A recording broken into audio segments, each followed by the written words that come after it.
Sabi ng Lord, "For I know the plans I have for you, plan to prosper you, and not to harm you, plan to give you hope and a future." And that is God's plan for each and every one of us.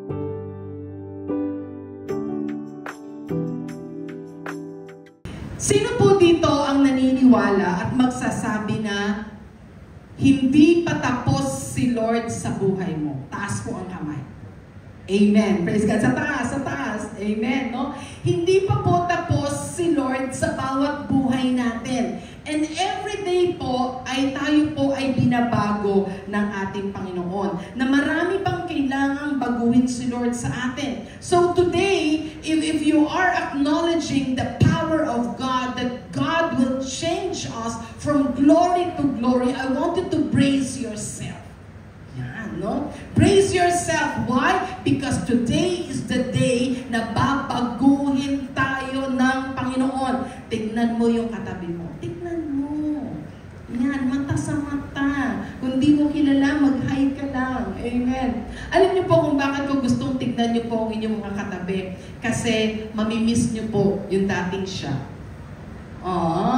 Pero alam niyo po, baguhin ko. Hindi niyo pala mamimiss yung dating siya. Kasi babaguhin siya ng Panginoon. Amen. Sa mas mabuti. Amen. Mas blessing sa bawat isa sa atin. Alright. So, sa ating pong binasa ngayong araw na ito pong John chapter 5 verse 14. Nanggaling po ito sa John chapter 5 verse 1 up to 13.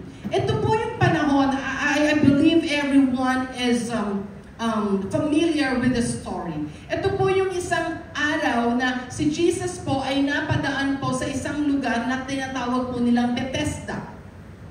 Sa Bethesda po, meron po ditong isang maliit na portico, isang pool na tinatawag. At dito po ay meron pong tubig, of course. Pinaniniwalaan po na ang tubig na ito, pag gumalaw daw po, ay meron daw pong isang anghel na bumababa. At kung sino man ang unang makahawak o makapunta dun sa pool na yon, siya po ang unang gagaling. Naalala niyo po yung sermon kung ganyan? Amen?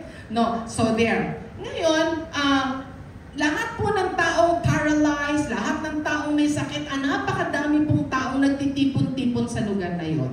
At nais po nila na gumaling. Iisa lang po ang kanilang nais. Ang nais nila ay makahanap, makasumpong ng himala. Now, this time po, si Jesus ay napadaan sa lugar ng Bethesda. At sa gate po ng Bethesda, ay meron po siya nakitang isang taong paralyzed. No? Matagal na siyang may sakit. Ang sabi po ng Bible, 38 years na siyang may sakit. At nandun lang siya dun sa gate ng Bethesda. Ang sabi ni Jesus sa kanya, "Do you want to get healed? Do you want to be healed? Do you want to get well?" Sabi ni Jesus, "Nais mo bang gumaling?" Alam niyo ang taong ito, ang sabi niya, "Panginoon, bago pa man ako pumunta doon sa pool, meron na pong nauuna sa akin. Wala man lang nga pong gustong tumulong sa akin para dalhin ako doon sa pool." Pero alam niyo po ang sabi ni Jesus sa kanya, "Damputin mo ang iyong higaan, tumayo ka at ikaw ay magaling na." Himala ang ginawa ng ating Panginoon. Gumaling po ang taong paralitiko na to for 38 years. Sabi mo sa katabi mo, wow. Wow. Amen. 38 years. Eto na. Dito po tayo pupunta. Pinagaling ang lalaking ito, meron siyang sakit, matagal na sakit na, pinagaling siya ng Lord, bumangon siya, naglakad siya. After how many days, ang sabi ng Biblia, nakita siyang muli ng ating Panginoong Jesus. And this verse 14, ang sabing ganon, and then Jesus, later, Jesus found him at the temple, nasa temple po siya, and he said to that man, sabi niya, "See, you are well again. Sin no more, or stop sinning, or something worse may happen to you." Ang napaka-importanteng mensahe ng ating Panginoon is this.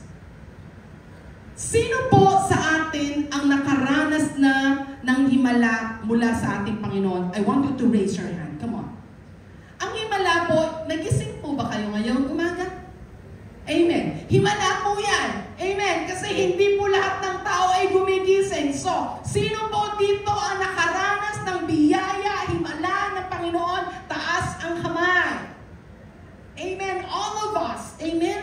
Minsan sa buhay mo nakaranas ka ng kagalingan. Minsan sa buhay mo nagkulang ka, binigyan ka ng ating Panginoon. Himala at biyaya po yan ng ating Panginoon. And here is the message of God.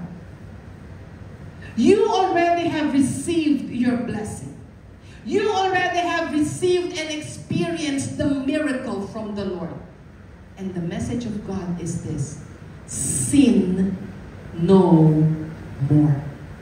Huwag ka nang bumalik sa dati mong buhay, huwag ka nang magkasala muli. Or else, something worse may happen to you. Marahil ito pong lalaking ito, nung nakaranas po siya ng pagkakasakit po niya, most probably, kasi ang sabi ni Jesus, see, you are well again. Magaling ka na ulit. Sin no more. Marahil, itong taong ito, meron po siyang marahil na kasalanan na ginawa, kaya po siya na-paralyze, kaya po siya may sakit, kaya ang bilin ni Jesus sa kanya, huwag ka nang magkasalang muli. Ito pong phrase na ito na sinabi ni Jesus, ito po ay hindi pananakot. No? Ito po ay hindi parang, huwag ka na magkakasala, parang tinatakot na siya. No, hindi po ganon. Ang ating pong Panginoon ay Diyos ng pag-ibig, Diyos ng himala. Hindi niya ito sinasabi para takutin. What does Jesus meant when He said, sin no more is this? Number one, sin no more means do not conform to the pattern of this world.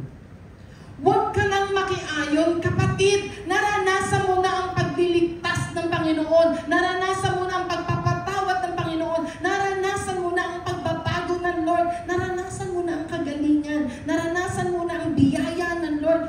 Huwag ka nang, sabi niya, do not conform. Huwag ka nang makiayon.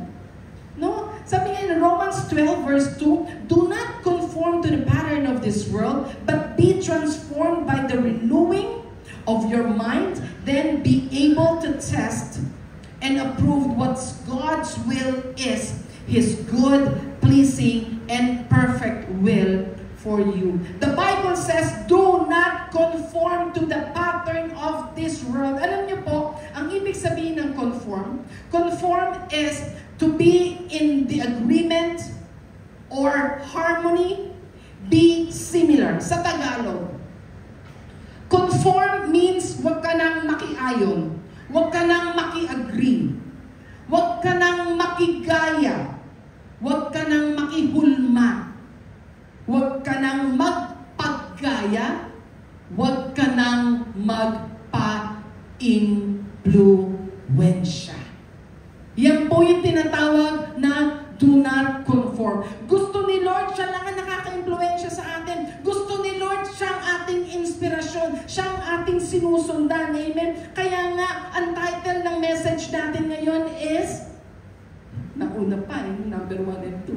Sin no more, change from the inside out. Sin no more and expect change from the inside out. Makikita ang pagbabago sa buhay natin mula sa loob hanggang sa labas. Amen? Are you all excited? Amen? Praise God. So, ayan na po, no? So, sino may gusto dito na ayusin din Lord ang buhay natin from the inside out? Amen? Amen? Gusto ng Lord. Gusto mo yan. Lord, baguhin mo ang buhay ko. Matagal na akong Kristiyano, Panginoon, hanggang ngayon ganito pa rin ako. May tatanggalin si Lord sa bawat isa sa atin.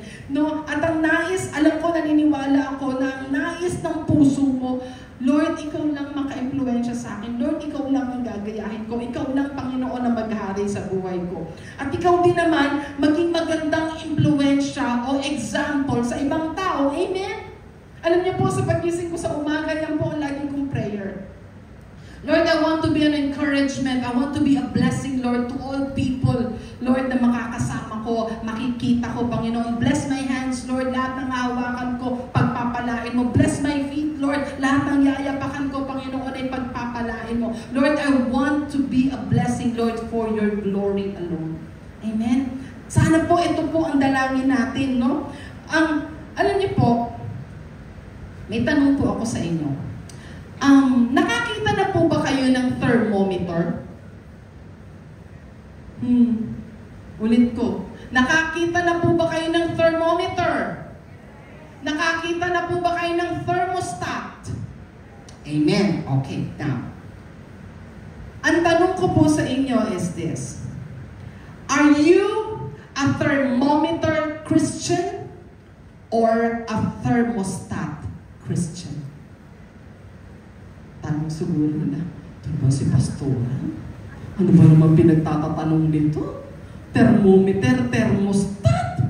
O sige, pag-aralan po natin. Pakita natin yung picture. Ito po ang thermometer. Ayan, alam mo na ngayon.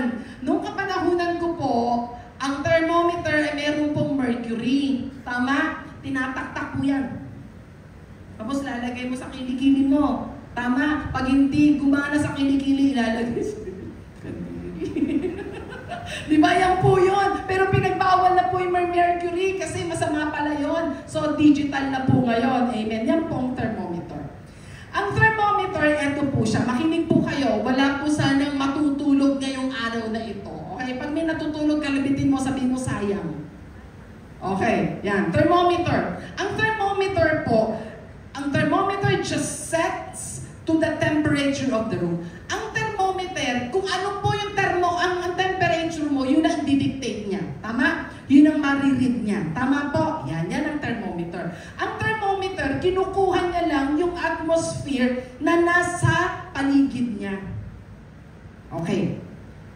If you are a thermometer Christian, whatever the temperature of the room is, or whatever the temperature of the people around you, you just adjust to it.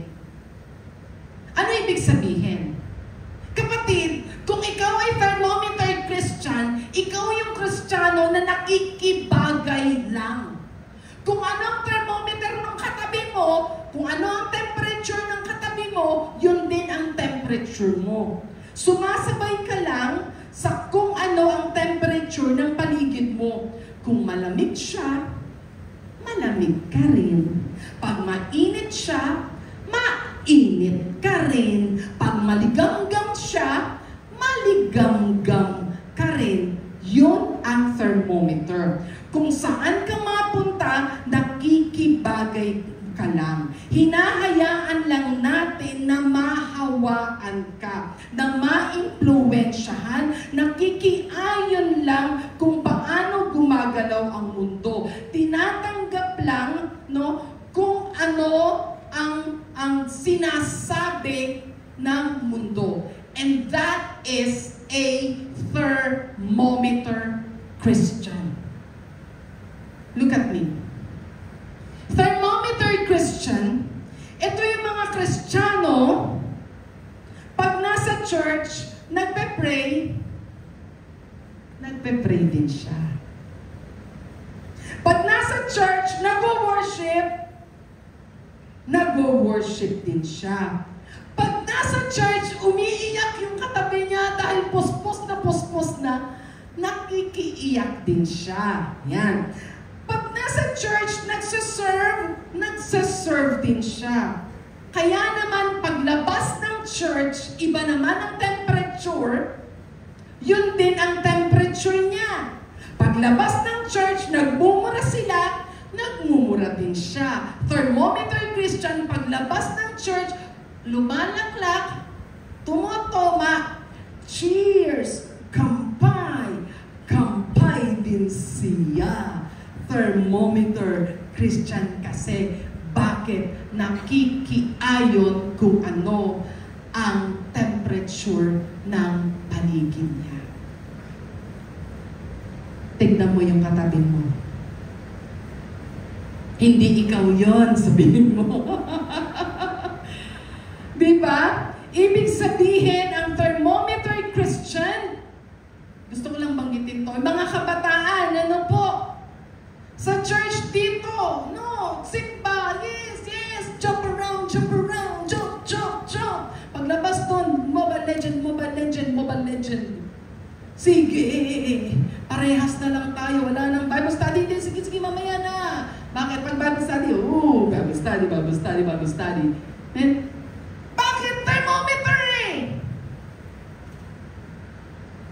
Ibig sabihin, ang thermometer Christian, ang isang thermometer, wala siyang sariling temperatura. Wala siyang pinagkaiba sa kanila. At sa mga taong nasa paligid niya. Nakakalungkot pa dito, minsan ipinaglalandakan pa natin. Galing lang ako ng church Pare, galing ako ng church, pare. Hindi ka naman, 2 for the road lang. No? Pinagmalaki mo pa talaga No? Bakit? Kasi hindi po natin naiintindihan. Pero alam mo, sabi mo sa katabi mo, hindi pa huli ang lahat. Amen? Hindi pa huli ang lahat.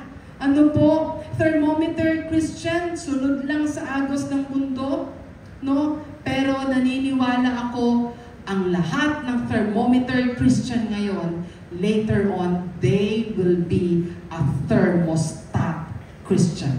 Pastora, ano naman yung thermostat? Excited na kami kung anong thermostat. Ito ang thermostat, yung katabi mo natutulog, galabatin mo. Dali! Baka mamiss niya ang thermostat. Ang thermostat Christian, ito po siya. Ang thermostat, siya naman ang nagdidictate kung ano ang temperature. Amen? Yung mga may aircon dito, no, ako, ang gusto ko sa aircon, minsan po, alam mo, 25 lang aircon namin, malamig na. Pagka nagsa-summer, ginagawa ko 24, 23, pag sobrang init na talaga, 20, sinasagad ko minsan ng 16 o 18. No, pag mainit na. Ang thermostat, siya yung nagdidictate ng temperature. Amen? If you are a thermostat Christian, when you walk in the room, instead of recognizing how dark it is, pagka pumasok ka sa isang kwarto, imbes na i-recognize mo, ang dilim. Hindi. Ikaw ang magbibigay ng liwanag. Amen? Ikaw yung magsasabi kung itong gusto ko, mainit, malamig, magiging malamig. Amen? Ikaw yung magdidikta. Imbes na ikaw magsasabi na how hard it is, parang imposible, ang hirap, ang heavy naman ito. Ang thermostat Christian, you will decide and determine the temperature. Ikaw ang magseset ng temperature. Ito yung parang yung mga nagtatrabaho po dito. Pagpasok mo sa trabaho, ikaw yung magdidictate. Itong gusto kong temperature, gusto ko masaya lang.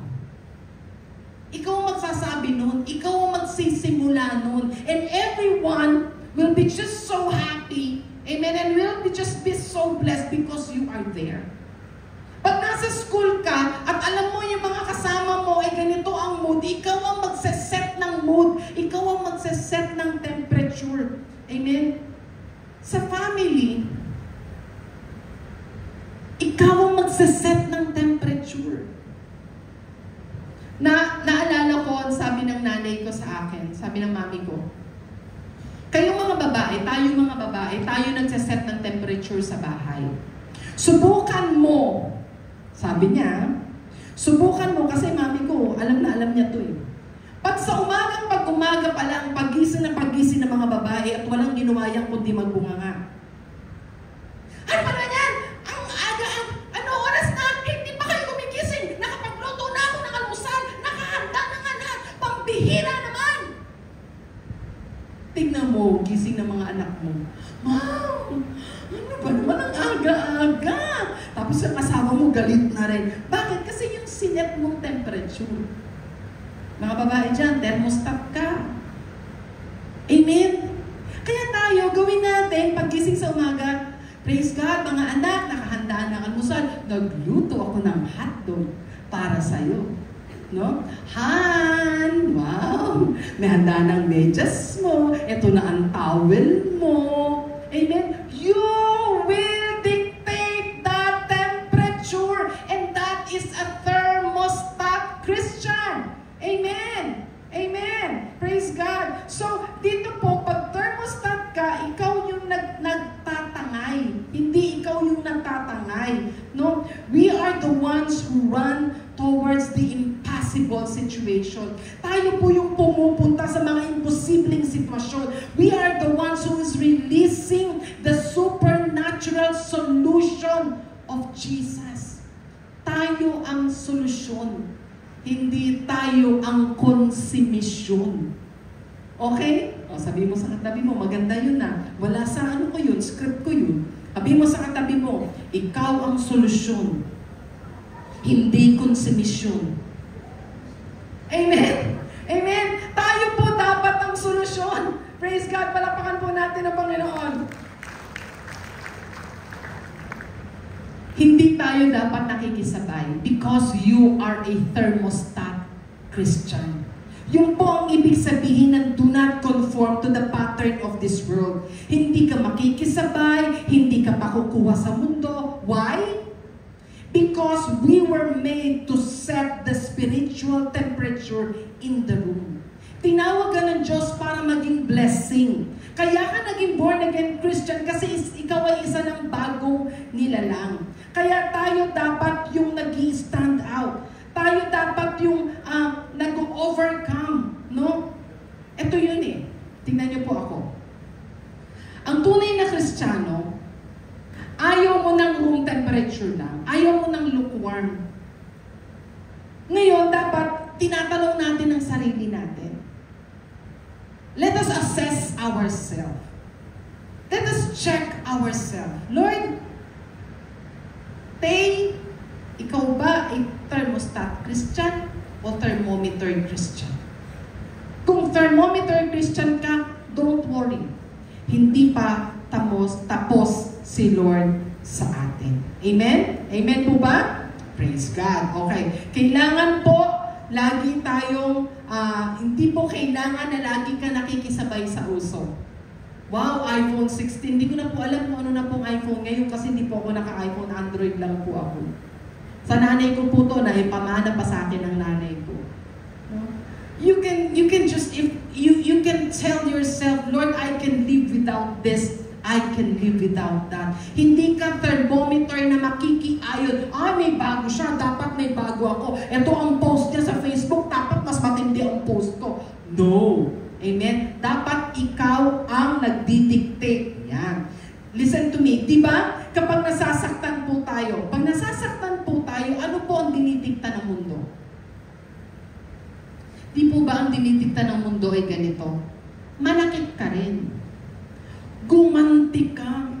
Ganti-ganti lang yan. Ano? Ikaw lang ang sasaktan. Gantihan mo. Pag nag-post ng masama tungkol sa'yo, mag-post ka din. Pag may sinabing masama, magsabi ka din. Ano, papaapig ka? Yan po ang dictate ng mundo. Yan po ang sinasabi ng mundo sa atin. Pero ano po ang sinasabi ng Diyos? We are not of this world. Tayo mga Kristiyano, tingin po kayo ulit, tayo mga Kristiyano, pag binato ka ng tinapay, pag binato ka ng bato, babatuhin mo ng tinapay, may kasamang panalangin. Sabi ko na nga ba garapon eh. Hindi po garapon. No? Pag binato ka ng bato, batuhin mo ng tinapay. Huwag kasama ang garapon. Kasama ang panalangin. Amen ba? Amen. Palakpakan po natin minsan pa ang Panginoon. So again, let us reflect. Let us assess ourselves. What are the ways that you have to conform, or what are the ways that you have conform to this world? Ano po yung mga bagay na wala na tayong pinagkaiba sa mundo? Nawa po, Wala po yan dito sa atin. Kung meron man, no? Babaguhin tayo ng Lord, no? Yan. Yung dapat po ang Kristiyano halata. Sabi mo sa katabi mo, dapat halata. Hindi yung nagugulat yung kaibigan mo. Kristiyano ka? Saan ka nag-church? Sa Word of Hope? Hindi nga. Talaga? Saan banda? Hindi halata. No? Dapat ang Kristiyano halata. Nakikita sa pagsasalita, sa ating mga gawa, no? Dapat may pinagkaiba po tayo. Ang sabi ng Lord, sin no more. Do not conform to the pattern of this world. Number 2 po, sin no more means be transformed. Sin no more means do not conform to the pattern of this world, but be transformed. Dapat po, no, at huwag po tayong magpahubog sa mundong ito. Huwag tayong magpadala sa mundong ito. Huwag tayong makiayon sa takbo ng mundong ito. Why? Because we cannot shift a culture if we look exactly like them. Hindi natin kayang baguhin ang ating mundo, hindi natin kayang baguhin. Lahat naman po tayo, hindi po natin kayang baguhin ang ating asawa, ang ating anak. Tanging ang Diyos lang po yan. Naalala ko po noong mga panahon na nag-backslide po kami ni Brother Willie, tumalikod po kami sa ating Panginoon. Tapos po, nagbago po ang buhay namin. Ako, natuto po din akong magbisyo. Hindi naman po matinding-matindi. Nag-uyosi na po ako noon. Nagmumura po ako. Sobra po talaga. Tapos bungangera din po ako. No, pagkising sa umaga ni Brother Willie, kising na! Ano ba naman yan? Ganyan. Tapos kahit hindi po siya ng bababae, nasa gate pa lang, naririnig niya ng boses ko. Sinasabi ko sa kanya, galing ka na naman sa asawa! Sa asawa mo, sorry. Sa kapit mo! Kahit wala pa. Kaya sabi ni Brother Willie, ganon, gawin ko nga. O ginawa, masunurin eh. Tapos alam niyo po, nung si Brother Willie po ay tumalikod sa Panginoon, naging addict po siya sa droga. Nag-drugs po si Brother Willie. Impierno po ang buhay namin. Sobra. Sinasaktan niya ako, maabot sa punto na nasasaktan niya na po ako. Tapos paranoid po siya, lahat na lang ng klaseng masasakit na salita, sinasabi niya sa akin. And then sabi ko sa Lord, Lord, hindi ito ang plano mo sa buhay namin. Lord, hindi ito ang nais mo, Panginoon. Hindi ito, Lord, ang pangarap kong pamilya. Lord, hindi po ito. Until sabi ko sa Lord, Lord, ako po muna. Sinuko ko muli ang buhay ko sa Panginoon, lumuhod ako sa Kanya, humingi ako ng tawad. Alam niyo po, ito po ang tinurong panalangin ng Diyos sa akin. Panginoon, hindi ko po kayang baguhin si Billy, ang aking asawa. Pero kaya mo po akong munang baguhin. Unahin mo muna ako, Lord. Baguhin mo muna ako, Lord. Linisin mo muna yung bibig ko na minumura ko yung asawa ko.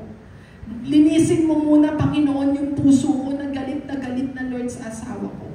Lord, baguhin mo muna ako, tanggalin mo muna, Lord, yung mga bisyo ko, Panginoon. Tanggalin mo muna, Lord, yung masamang ugali ko, Panginoon. Dahil pag ako binago mo, Lord, makikita ng asawa ko yung pagbabago at himalang ginawa mo sa akin. Pag nakita na yun, Panginoon, siya din po ay magbabago, magsusuko ng buhay sa iyo. Kung minsan alam niyo po kung bakit hindi natatransform ang ating pamilya, kung bakit hindi natatransform yung asawa mo, kung bakit hindi natatransform yung anak mo, kung bakit hindi natatransform yung mga magulang mo, kasi walang nakikitang pagbabago sa atin. Subukan po muna natin, huwag ganito. Ang panalangin ko noon, hindi ganito. Lord, baguhin mo muna si Millie. Pag po siya na, hindi na po adik, hindi na po ng bababae, hindi na po umiinom, hindi na po nagsusugal, lahat, Lord, ng bisyo niya, nawala na. Lord, susuko ko ang buhay ko sa iyo. Hindi po ganun ang prayer ko. Dapat ang prayer natin, Lord, ako muna. Ako muna, Lord, ang baguhin mo. Kasi pag binago mo ako, makikita ng nanay ko, makikita ng tatay ko, makikita ng anak ko, makikita ng asawa ko, and by seeing that miracle, Lord, you can also transform transform his life, sila mismo ang magtataka, "Uy, ano ang pagbabagong meron sa kanya?" Amen po ba? Amen? So tayo muna ang mag-transform.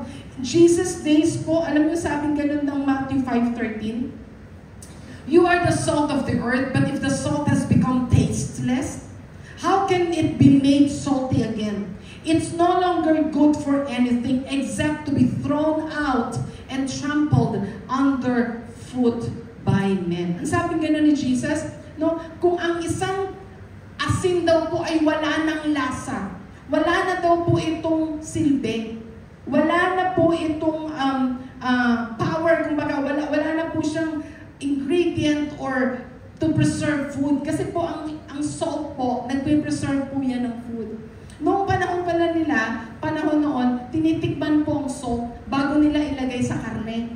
Pag tinikman nila at wala na pong saltiness, itinatapo na po yan. Wala na po siyang silbi, no? Wala na po siyang gamit. At yung ginagawa doon, inaapak-apakan na lang ng mga tao. Bakit? Wala na silbi. Tayo po, tinawag po tayo ng Biblia bilang salt and light of this world. Dapat po natitikman tayo, nalalasahan. Huwag mo nang lasahan yung katabi mo. Okay? Natitikman, ano ibig sabihin? Nakikita. Sa pananalita mo, nakikita, naririnig. Dapat may alat. No, hindi may asim. Okay? Dapat may alat. May alat po tayo. Amen po. No? Kaya naman, sa mundong ito, dapat po tayo po ay bilang Kristiyano may pakinabang. We all know that we are, that Jesus was describing us as one body of Christ. Tayo po yung tinutukay ng ating Panginoong Hesus dito. What does it mean for a Christian to become tasteless? No? Ano po ibig sabihin ng walang lasa? Wala na pong alat. Wala nang talab. Wala nang effect. It means that we cease to be salty. We taste like people. Ano matawag doon? Kalasa mo na yung ibang tao na sa katabi mo. Hindi ka na, wala ka na pong pinagkaiba sa kanila. Yun po yung sinasabi nila. So what we have to do? You have to stand on your conviction. Stand firm on who Jesus says who you are. Panindigan po natin yung pagkakatawag ng Diyos sa bawat isa sa atin. Amen? Let's stand firm. Tayuan po natin. Do not compromise on who He has called you to be. We are supposed to preserve, not to contaminate. Amen? Tayo po ay mag-preserve. Alright? And lastly po, and this is the most important. First one, and a message ng Lord, sin no more. In order for us to sin no more, do not conform to the pattern of this world, but be transformed. Amen? Number 3 po, your obedience matters. Sabi mo sa katabi mo, your obedience matters. Napaka-importante po na i-follow, i-obey natin ang ating Panginoon. Napaka-importante po na sundin po natin ang boses ng ating Panginoon. Napaka-importante po na sundin natin yung conviction ng Holy Spirit sa atin. Pag sinabi ng Holy Spirit na huwag, pag merong temptation, huwag mong tambayan. Pag may temptation, takbo. Alis. Amen? Huwag mong tambayan. Huwag yung, kunwari lalaki ka, ay, Kristiyano na ako, malakas na ako. Malakas na ako. May beer house doon, subukan ko nga. Hindi po ganun. Hindi ganun. Ano? Takbo! Si Joseph nga eh. Di ba? Tumakbo siya nung may temptation. No? Keep on listening to the voice of God and obey. Kahit masakit, kahit mahirap, obey. Kahit hindi mo naiintindihan ang nais ng Panginoon, obey. No? Kahit even if you don't have to understand. Kasi sabi nga ng awit natin kanina, di ba, His thoughts are higher than our thoughts. His ways are higher than our ways. Mas alam po niya ang nais niyang ipagawa sa atin, mag-obey lang tayo. Keep on cooperating with the Holy Spirit. He is training us knows what He is doing. So do not stop. Sabi mo sa katabi mo, do not stop. It is foolishness to stop. Huwag po tayong huminto sa pagsunod sa ating Panginoon. It is foolishness po na sabihin mo sa sarili mo na, tanggap ko na, suplada talaga ako. Hindi na ako magbabago. Ganito na ako nung tinawag ako ni Lord hanggang sa mamatay ako. Ganito na lang ako. Hindi po ganun. Dapat ang Kristiyano may pagbabago. No, tayo mga Kristiyano huwag po tayong masanay. Kunwari, kapwa nating Kristiyano masungit, kapwa nating Kristiyano masakit magsalita. Huwag po tayo dapat nasasanay na ganyan na siya, iintindihin ko na lang si sister. Iintindihin ko, nakakaintindi naman ako. Dapat po lahat po tayo nagbabago. Hindi habang buhay masungit ka. Amen? Hindi habang buhay, sorry for the term, barumbado ka. No.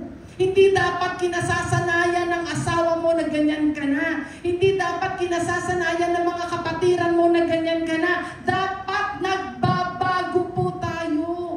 Amen? Nakikita po ng Panginoon ang pagbabago sa atin. Mag-obey tayo. Pag sinabi ng Lord na anak, ngiti. Ngiti.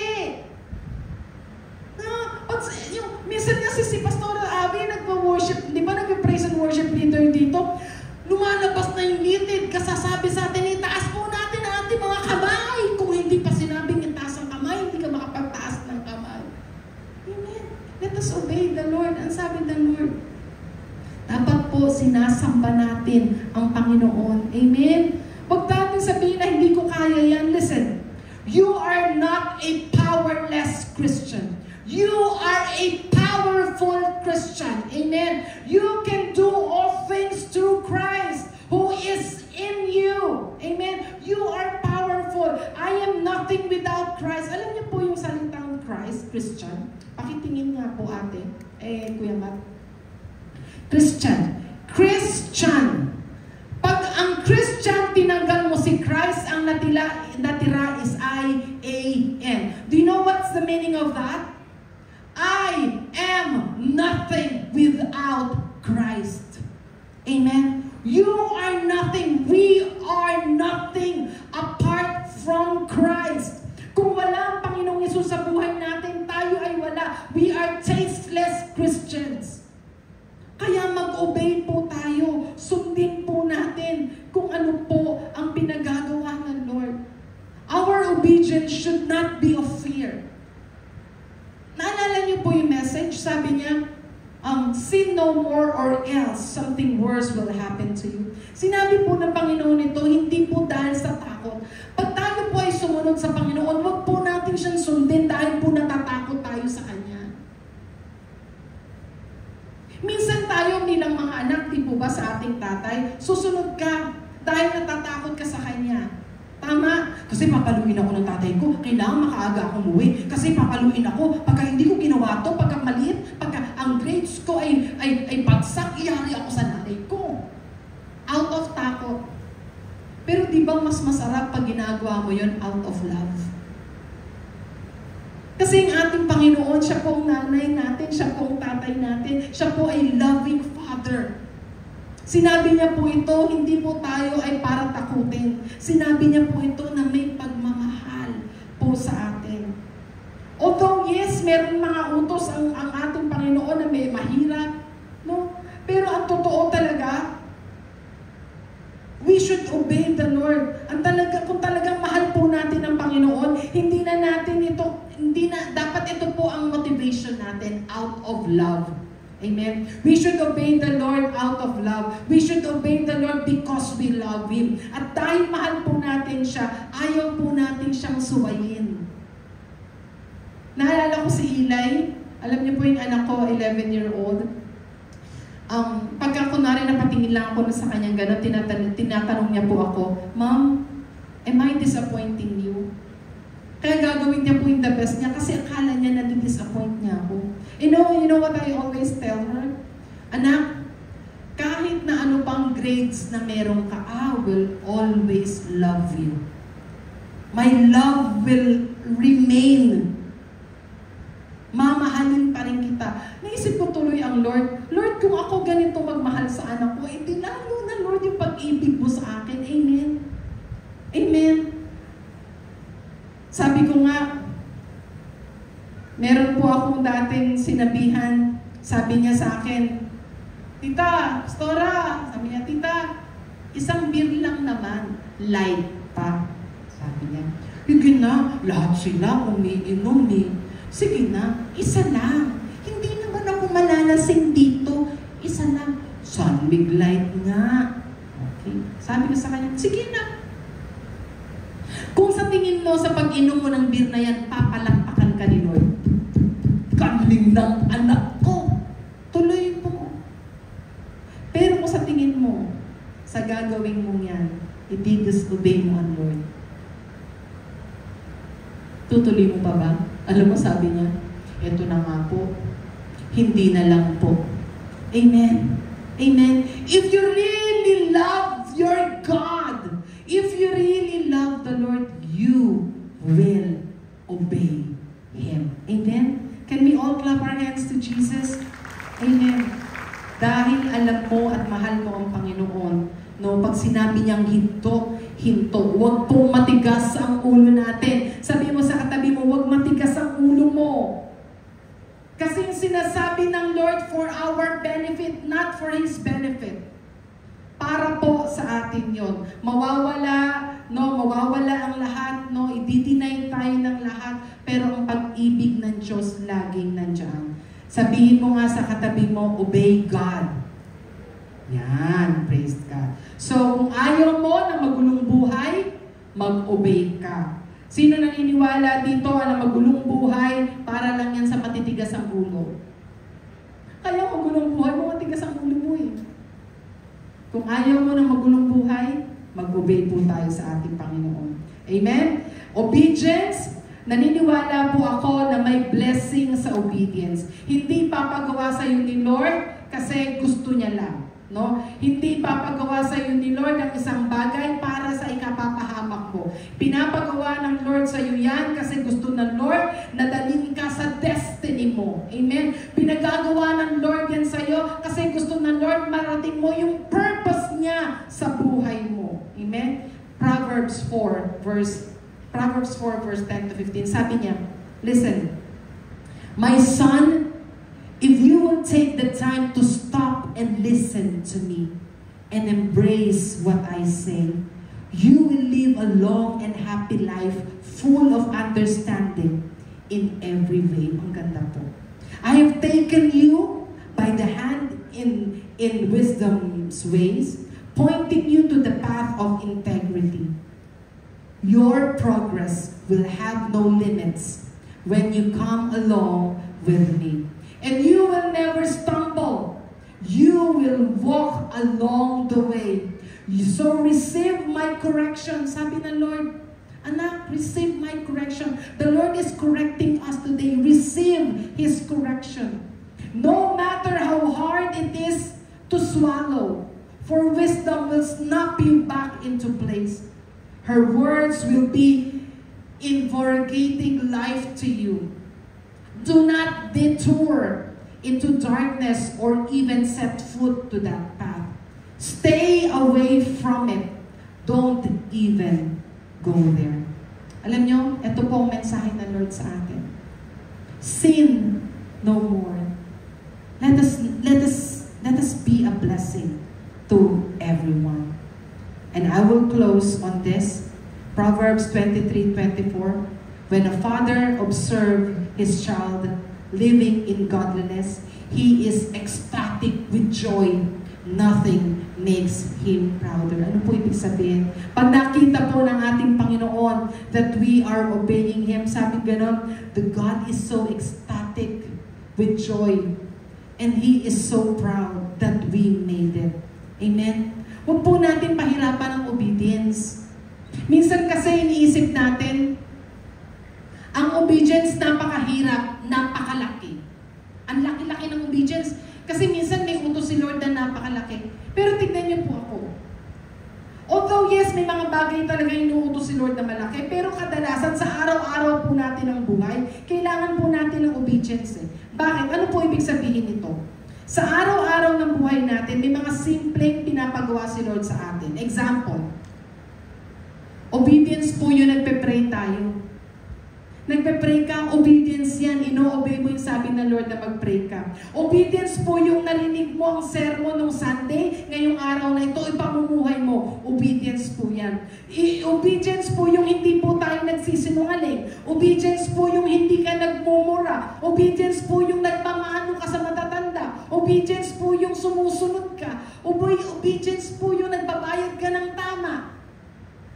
Sa araw-araw po ng desisyon natin, kailangan po natin ng obedience. And you are doing that, mga kapatid. Sabi mo sa katabi mo, ginagawa mo na pala. Ipagpatuloy lang po natin. Obedience yung pagiging generous in giving. Obedience yung nagtatimes ka. Obedience yung hindi ka nang bubuli. Amen? So now, let us decide.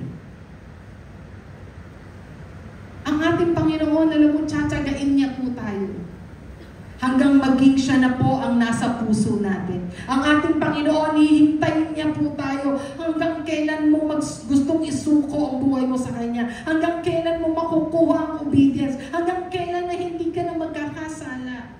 Alam niyo po yung pagkakasala na sinasadya, ito pong ayaw na ayaw ng Panginoon.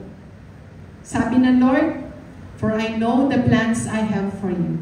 Plan to prosper you and not to harm you. Plan to give you hope and a future." And that is God's plan for each and every one of us. Let us clap our hands to Jesus.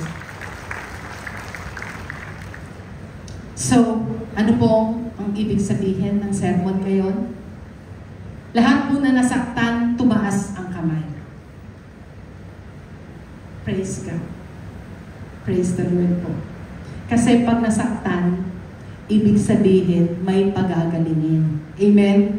Pag nasaktan ka, may sakit, may pagpapagaling na gagawin ang Panginoon. Amen? Kung ikaw ay nasaktan, ibig sabihin, ready na tayong magpabago sa Panginoon. Ang sabi ng Lord ngayon, stop sinning, do not conform to the pattern of this world, but be transformed and be obedient child of the Lord.